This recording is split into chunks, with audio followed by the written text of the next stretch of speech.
Okay. Could you also say more about reflection? I think I just did, didn't I? Yeah. Good. You mentioned that sometimes when a view drops away, one can experience great fear, but that we can prepare the body for this, and how do we do that? Well, I dropped a hint there, didn't I? A very intriguing hint. Because it does happen that when people are meditating a great deal for a long time, or sometimes just suddenly it can happen, even with a little bit of practice, you can get very strange experiences, very strong, strange experiences of hallucinations and the energy of the body going completely crazy, and this does happen. And when it does happen, there's these teachings about how there's the energy in the body, the prana, nadi and bindu. That's the channels and the energy flowing in the channels, and these bindus, these little points of energy which are travelling with the energy in the body. And that when you have very strong insight, then it changes the way, the pattern of the nadis, these channels, operating. It changes the way the energy is moving in the channels, and strange things can happen with the bindus, so that you have very strange experiences, very volatile and can be very frightening. So that's why they suggest before you do anything else, it's good to do 100,000 prostrations, long prostrations, because that will straighten up your nadis and get the prana moving in a good way, so that when these changes start to happen, your body's already been prepared for them to some extent. And I think also the kind of things they tell you to do in order to purify negative karma, or to accumulate punya from making offerings and walking around stupas or going on pilgrimages. All these active things they tell you to do under the heading of accumulating punya. I've thought about this, and Rizin Shikpa and I have talked about this for decades now.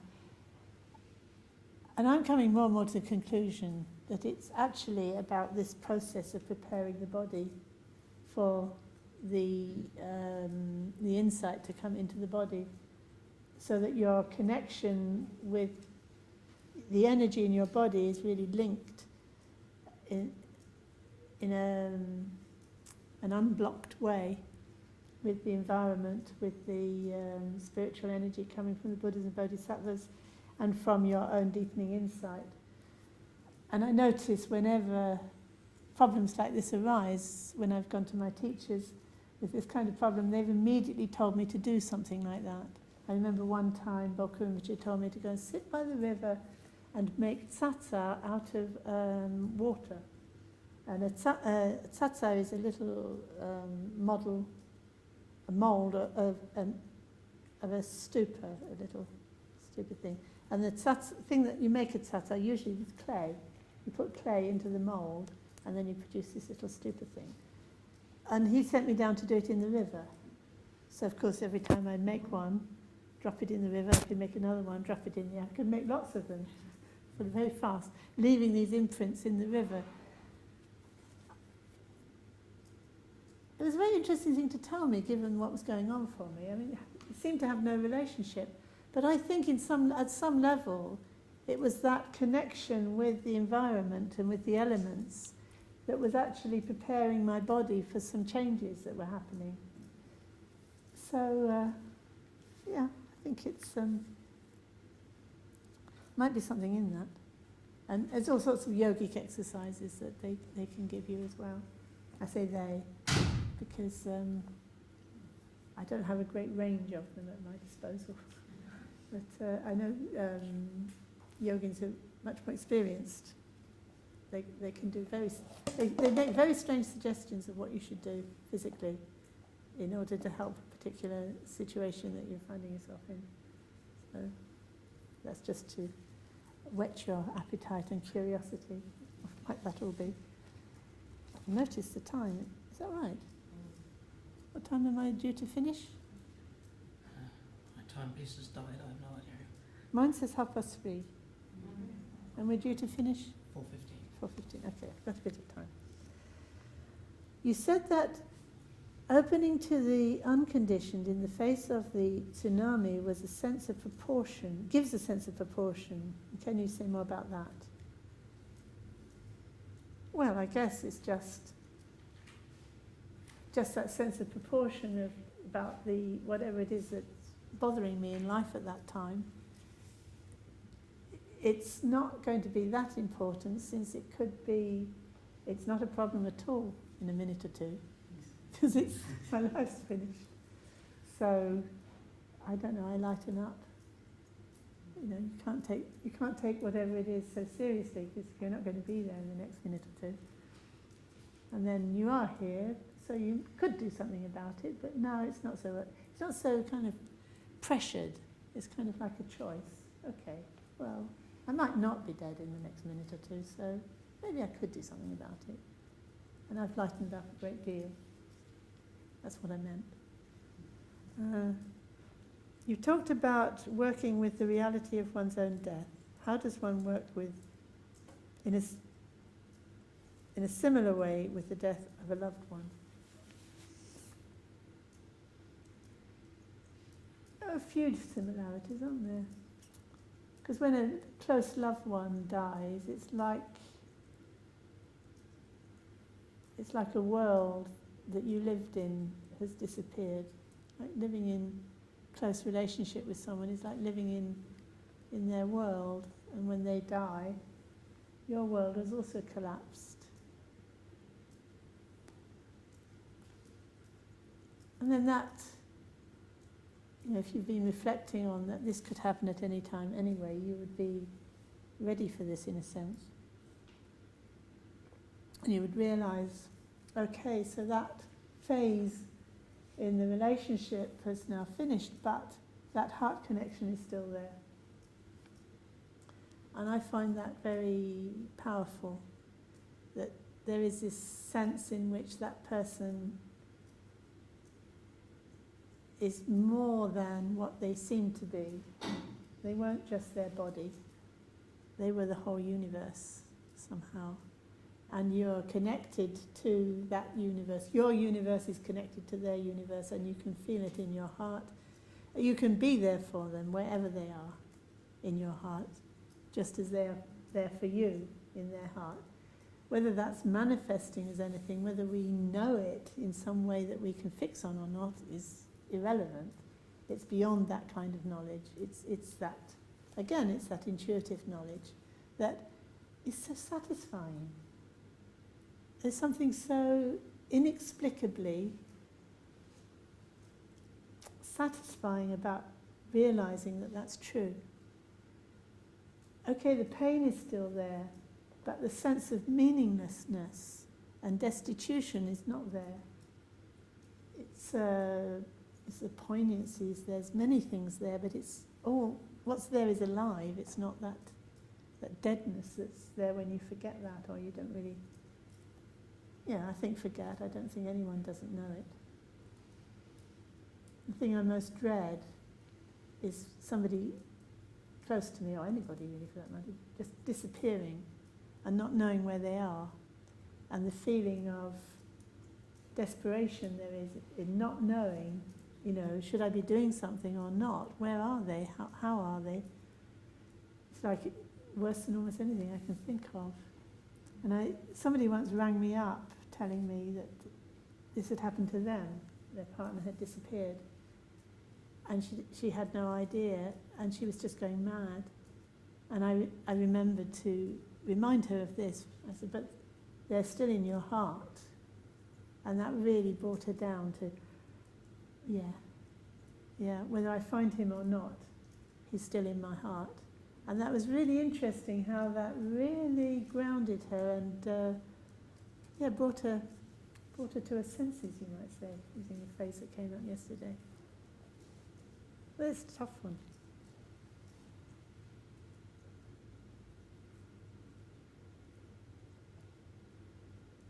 I don't know, is that enough?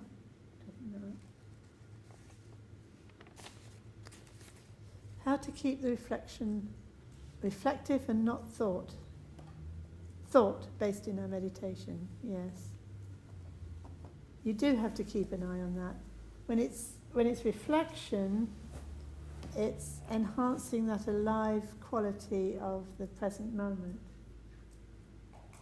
When it's just thinking, you've gone off, you're in these worlds somewhere, and there's a sense you have to bring it back. When it's reflection, you're really there. You're becoming more and more present through the reflection. You're more alive. You're maybe comparing things, but you're comparing things so that you find something now. You know, you're not just drifting into theory. So maybe that's enough of a clue. What to do when dullness gets in the way of awareness? I've sort of talked about that, haven't I? Yeah. Oh, I'm getting through them. How to be at the moment of death, another one, is relying on Buddha, Dharma and Sangha as true refuges, still, in a subtle sense, a form of holding on. Interesting one, isn't it? Yes. So you have to ask yourself, so what's wrong with holding on? You know, generally speaking, why do we say don't cling? Because when you cling to wrong views, they take you further from the truth, from awakening, they take you into suffering and confusion. But if you're clinging to a view that's actually conducive to awakening, maybe that's a good idea. Because we're good at clinging, aren't we? So, I think at the moment of death, I think that's actually not a bad idea.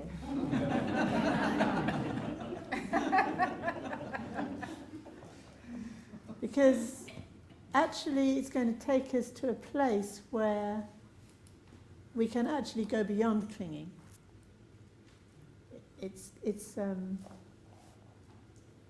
Ultimately it's true. We're not going to get enlightened by clinging, but we might get ourselves into a better situation by clinging. And at the right moment, when we are there in the presence of the Buddhas, you might say, and the presence of the unborn, the non-conditioned, then as we awaken into that, we let go of all clinging, and then we realise there wasn't any journey anyway, there was no need for any clinging at any point, but anyway, you know, that's in a sense, it got us there. So, yeah, I don't think you have to say, you know, any kind of desire or any kind of hope or any kind of holding on is going to necessarily be negative. You have to think, well, why would it be negative? It'd be negative if you were holding on to something that's going to fail you. Because there you are, holding on to something that's going in the wrong direction and you're stuck to it. But if you're hanging on to something that's going in the right direction and you're stuck to it, that could be good. So think carefully about what you're desiring and what you're clinging to and what you're attached to. And it might be that it's good. At some point, obviously, you're going to have to change tactics. If you're going to realise the true nature of reality, it's beyond all views. So, you know, if you absolutely, that's it, you're always going to cling, you're always going to hold on. Well, yes, it is. It's just another way of, you know, clinging on to something. And I think at the moment of death, maybe it's an exception. It's going to be very hard to be on your, you know, at the best. It's going to be hard to be at your best at the moment of death, I suspect. I think some people are, but, you know, when I see how I am, as I often say this, when I see how I am with a bout of flu, I think, well, if that's anything to go by, and death is likely to be not a good day, I'm going to rely on something a bit more ordinary, in the sense of, like I will say, I go for refuge in the Buddha, Dhamma, Sangha as best I can, and maybe I won't really mean it because I'm really thinking, oh God, what's coming? But I'm still saying it, and I'm sure that will help. Some underlying sense of there is some help there. There is something that's going to help connect me and pull me through to where I'll be able to continue on the path to awakening. So yes, it is still holding on, whoever suggested it might be. But yeah, if you can do better, if you can simply rest without any grasping, any views in the true nature of reality, and then as the body dissolves and the clear light dawns, and you can rest confidently in that with total awareness, wow, that would be fantastic, because you could go straight to enlightenment at the moment of death. That's something, isn't it? So yes, if that's what you're comparing it with, no, go for that. Don't cling to it, even the Buddha, Dhamma, Sangha. Go for that. That's quite something, and people do. Yogins do. Okay, how does following the meditation as individuals link us into what is beyond me doing meditation to the unconditional world of reality, Buddhas, and so on? So I wasn't entirely sure I'd understood this question. What I thought it was getting at is something around being an individual not being quite compatible with being the unborn, the non-conditioned. Somehow they sound like, if I'm an individual meditating, then wouldn't I simply realize a very relative and conditioned kind of nature, and would that actually be compatible with realizing the non-conditioned, in which presumably there are not individuals? Is that the gist of the question? Yeah, something like that. So that raised a very interesting question for me about what is an individual then? What are we as individuals? And I've asked myself this many times and asked teachers as well, Meeting Shikpo in particular. But what is an individual? Because when you read about the Buddhas, and when we pray to the Buddhas, we pray to all the Buddhas of the past, present and future. And when you read the sutras, the Mahayana sutras in particular, the Buddhas go to visit each other and they talk to each other. And sometimes one appears as another one. So Avalokiteshvara might appear as Guru Rinpoche, or Guru Rinpoche might appear as Tara. So the more I read these stories, the more I thought, well, hang on, they remain individuals, even though they've realized the non-conditioned. So does that mean that, and they say, this is what the scriptures say, each of us is a Buddha, always was a Buddha, and we'll eventually realize that we're Buddha. So we're each individually a Buddha. So then how does that connect to the unconditioned, in which there is presumably no self and other, or no individuality, I thought. But the more I thought about it, the more I thought, well, why am I thinking that there's no distinctions in the non-conditioned? It doesn't say the indistinct, or the vague, or the merged, or the the amorphous blob. It's never described like that.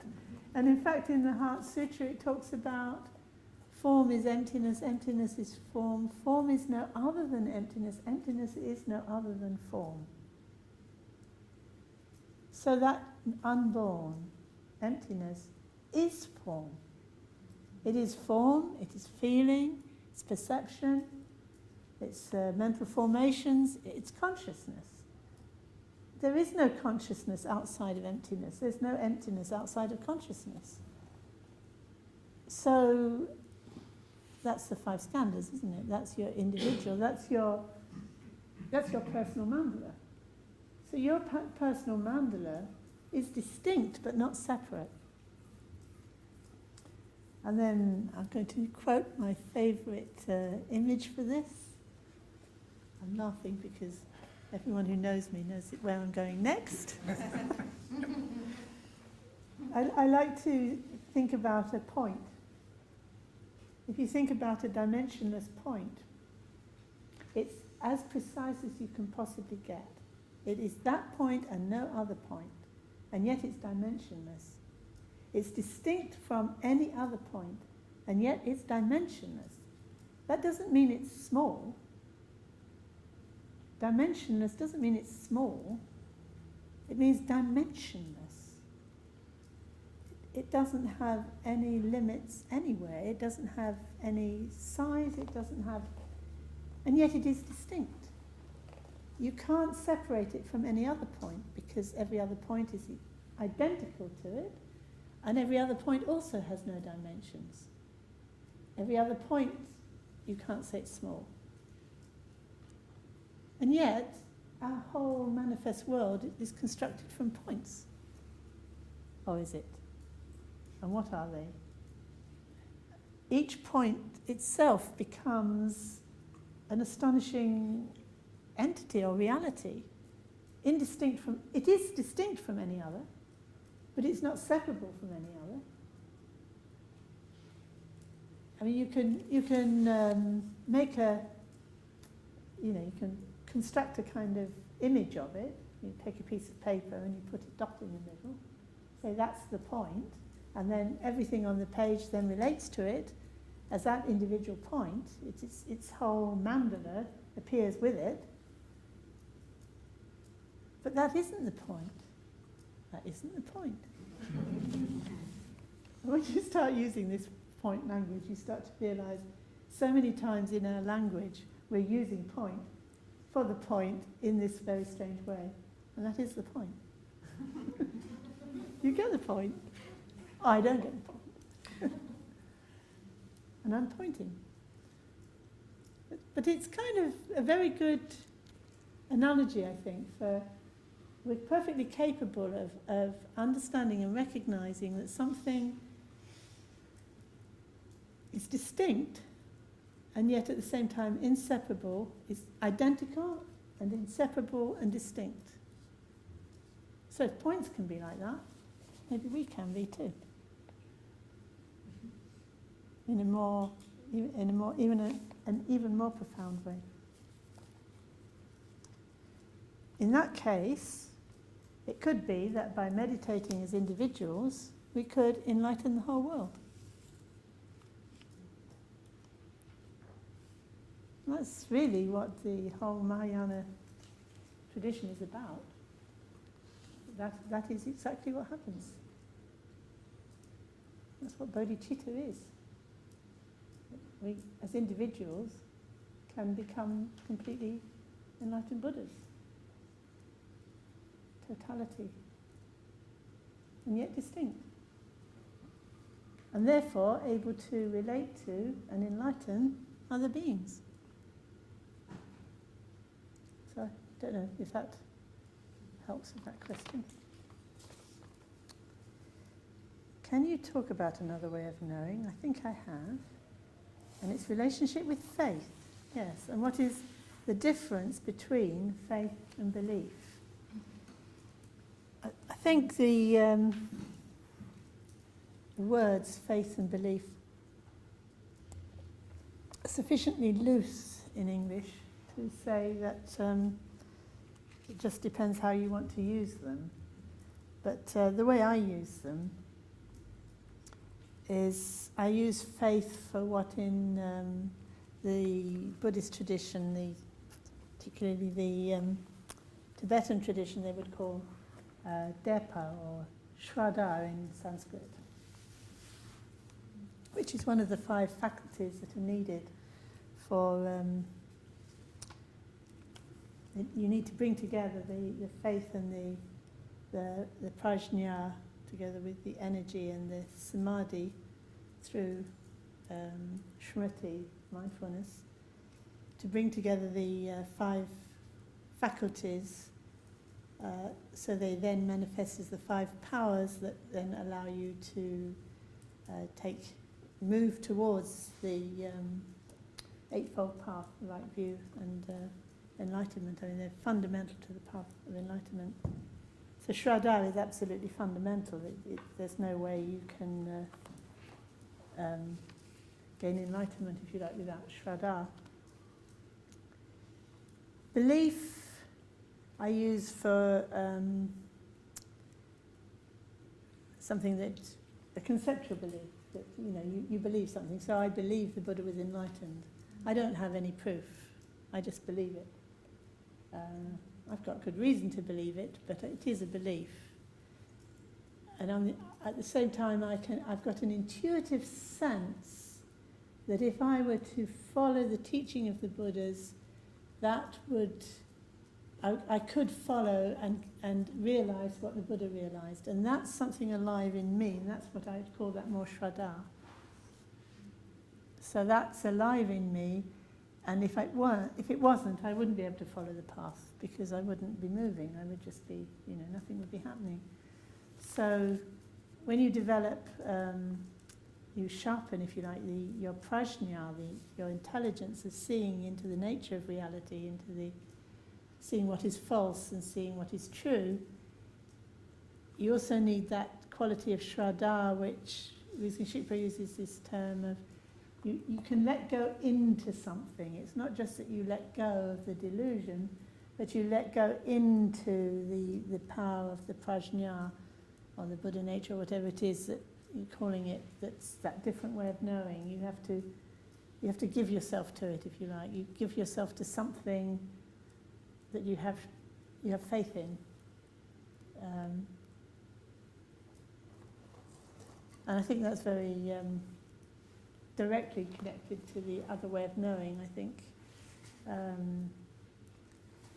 One aspect of prajna, wisdom, is to recognize the illusory and the false for what is illusory and false, and therefore to let go of. But the other aspect of prajna is recognizing this is the true nature of reality that cannot be grasped, and therefore can only be approached through shraddha. You have to kind of give yourself to it, and then it kind of takes you over, if you like. You become only that, and that's the shraddha aspect of it. There's quite a lot of controversy around this point in the Buddhist tradition. Some teachers saying, well, if you introduce this element of the truly existing nature too soon, students will never realize emptiness, because they will always be grasping at that as another idea. They have to have all their views and all their ideas completely smashed before you can start talking in these positive terms. And then other teachers like myself think, you're not going to be motivated into seeing the true nature of what's illusory if you don't have something that you have, you've got some sort of faith in something in yourself that can realize something else. So I think you need to keep introducing it and then knocking away views, and then again going back to it, and then knocking away all views, and just keep that up until you've let go of all views, and then this has manifested itself naturally, so you don't need a view about it. So I'm more for spiral learning, keep coming around to the same points, rather than first clear away the illusion and then introduce something that you can have faith in. I suspect in Buddhist countries, the population as a whole had so much faith anyway before they started that perhaps they could be more rigorous about cutting views because people had that faith. Whereas I think in the West you have to, first of all, introduce the idea that there might be something to have faith in, so that then one's motivated to follow the path. So it's a difference of didactics, I think, rather than of essence, although sometimes things go a bit wrong. Okay, what is the knowing beyond views, and does this mean letting go of all views, even helpful ones? I think I've dealt with that, haven't I? Oh, what dies and what continues, and how to approach death in life and life with death. Well, the first part, what dies? Well, actually, this is what the Buddha discovered, wasn't it? Nothing dies. There isn't any death, really. So what gives the impression of death is our ability to create an illusion and then hold on to it. So we create the illusion that somehow, this body, that anyway, whatever it was in the past is gone anyway. There's only what it is at this instant.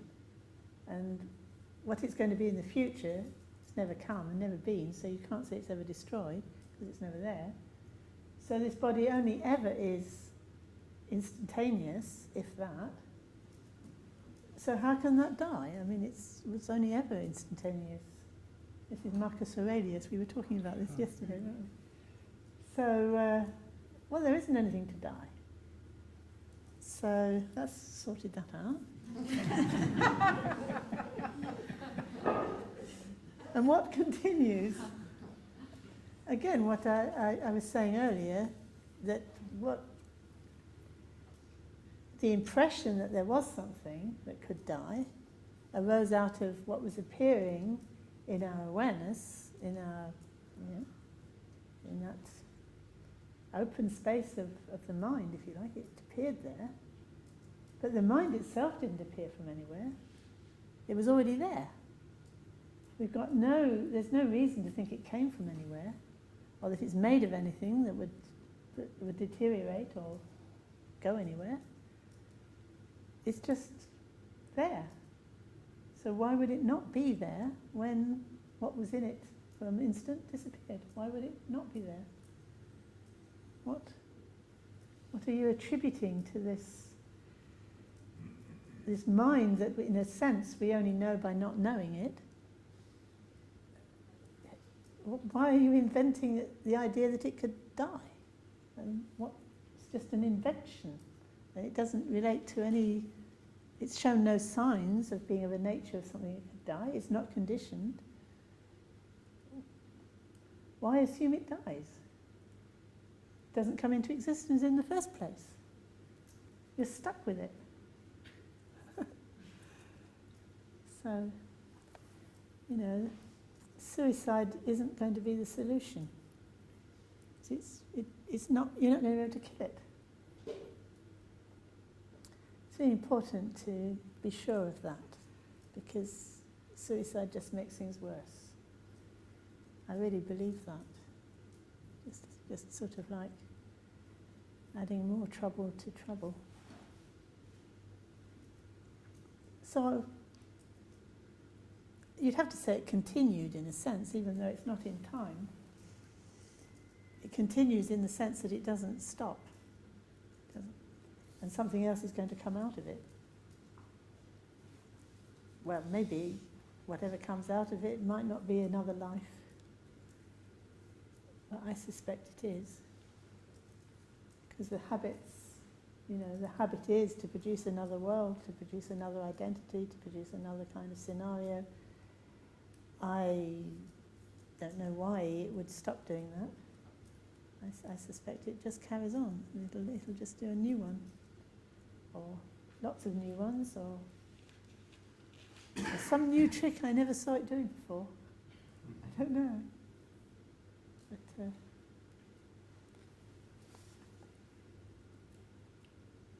how to approach death in life, how to approach life with death. I suppose, if I understand this right, this is asking about what I said this morning, where, when I sit to meditation or when I remember it, I think of this tsunami or this atom bomb or something. What does that do?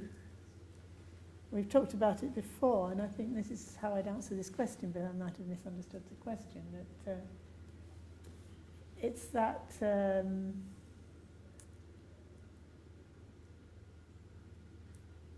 that more true perspective that it brings on the moment when you think of this is how death will be. What's relevant at the moment of death and what's relevant now are actually the same. So it's a very awake, very alive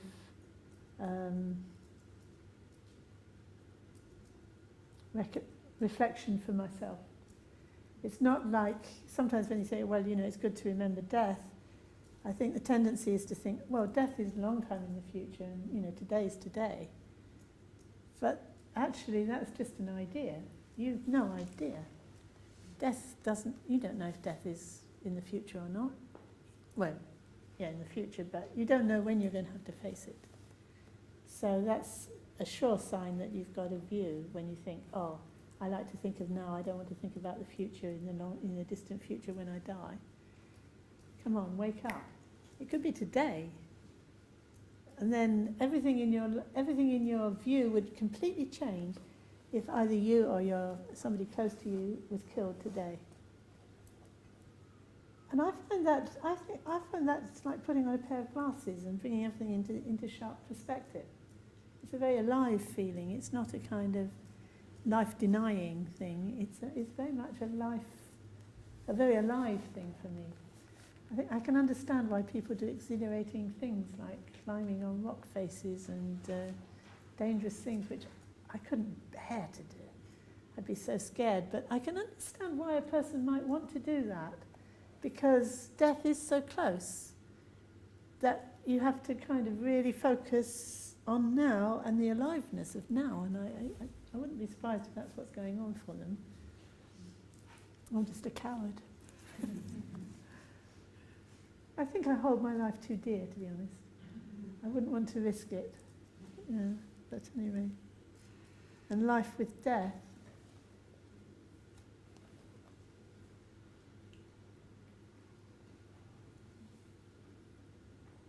How do you prepare for that death, really? It will come, if not today. What is it we need to know for that? What are we going to... How are we going to prepare ourselves, I suppose, that's the question, is it? That kind of... Okay, we would like to be able to face it like the great yogin who is just going to let go of all views and rest in the, clear light and be, reach enlightenment at that moment when this body collapses. Or we might think, I doubt that's quite how it'll be, and so what could I rely on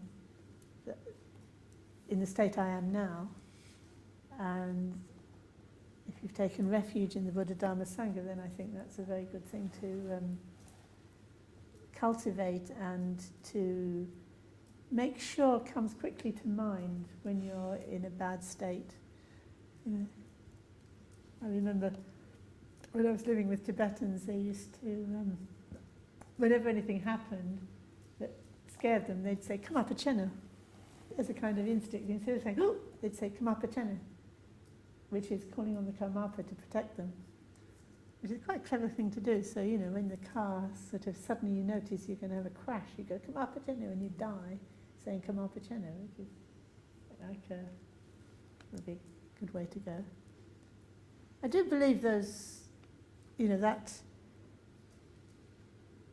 at that moment when we are completely open because the death has taken away all the veils caused by our present body, if we do remember the refuge, it has tremendous power to help us at that moment.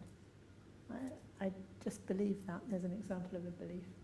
But the effect of that belief is that I have a kind of faith that would allow me to kind of, even though I might be very confused, I think there's some part of me that would be trusting that somehow this is all going to work out all right. I'm going to come to a place where I'll be able to practice Dharma again.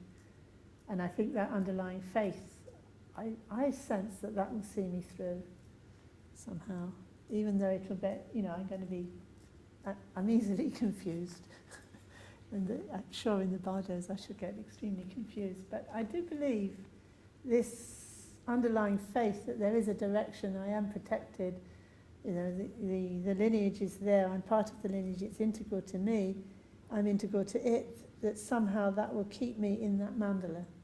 And then gradually, the confusion will die down and I'll be, who knows what, little baby somewhere. I don't know, maybe in a pure land.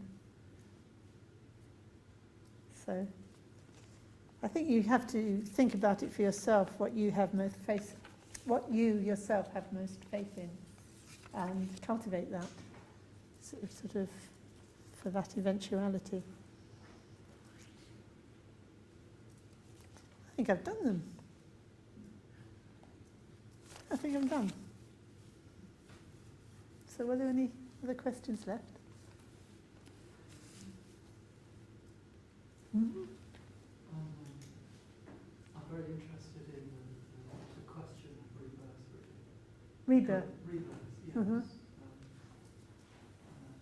sort of contrast between the scientific idea and the traditional view. Which scientific idea? Well, the scientific idea that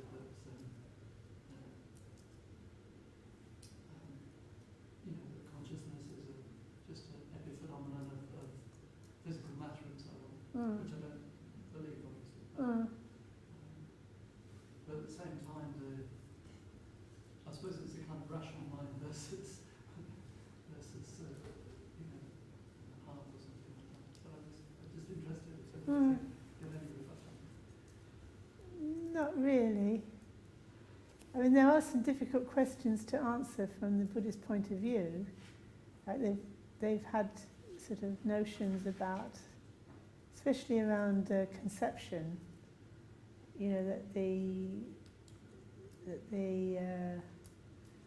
consciousness of the child enters the womb at the time when the male and the female, the ovum and the sperm come together. But they've also said that's the moment of, when the parents have come together in sexual union, but of course it isn't. It's not the same moment, is it?